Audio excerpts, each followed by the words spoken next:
سبربانک بزرگترین بانک روسیه و سابق اتحاد شوروی به کار گرفتن کارگرانی را که زبانهای تاجیکی، ازبکی و قرقیزی را بدانند ادامه میدهد.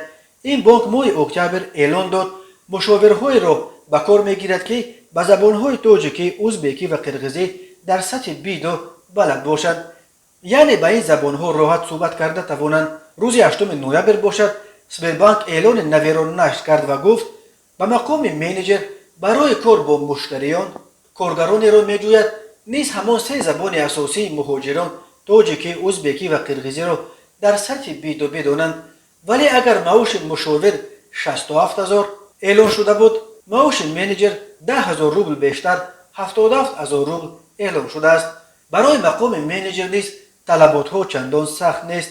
تجربه کار و معلومات بالاتر از معلومات میانه طلب کرده می شود. از داوطلبان تنها خواسته می شود که کشاده چهره باشند، با همه زبان یافتن توانند و از صبح تا شام سر پا ایستاده با پلنشت و سمارتفون کار کرده توانند. وظیفه های منیجر چنین به قلم داده شده است.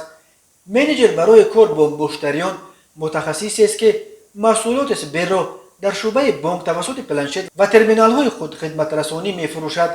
این کار برای آنهایی است که هنوز تجربه ندارند ولی عزم و غیرت و خواهش رشد در مسئله فروش محصولات را دارند. معاش این مشاوران 77,000 روبل بوده. سبربانک همچنین به آنها قرارداد رسمی، مکافات، رشد کریره، سغرته طبی نیز وعده داده است. کارمندان همچنین می توانند توسط وبینار و ترینینگ ها و تحصیل در دانشگاه های کارپراتیوی سبر معلومات خود را تکمیل دهند. هنگام تولد کودک و در وضعیت مشکل زندگی از این کارخانه کمک مالیوی دریافت کنند. به قرض و برنامه های با امتیاز نه فقط دسترسی پیدا کنند. برای سپردن حجت ها به داوطلبان لازم است که خود را در سامانه این بانک ثبت نام کنند. سبربانک قبلا برای جلب مشتریان از بین مهاجران کاری تبلیغات خود را نیز به زبانهای تاجیکی، ازبکی و قرقیزی برآورده بود.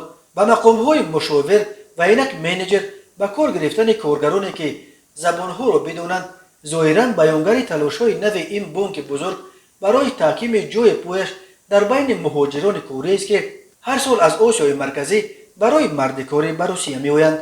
به حساب وزارت کارهای داخلی روسیه در 9 ماه اول سال 2021 3.4 میلیون شهروند ازبکستان، 2 میلیون شهروند تاجیکستان و 751,000 از قرقیزستان در مجموع بیش از 6 میلیون نفر تنها از این سه کشور مهاجرفرست آسیای مرکزی خود را در اداره‌های مهاجرت روسیه ثبت نام کردند.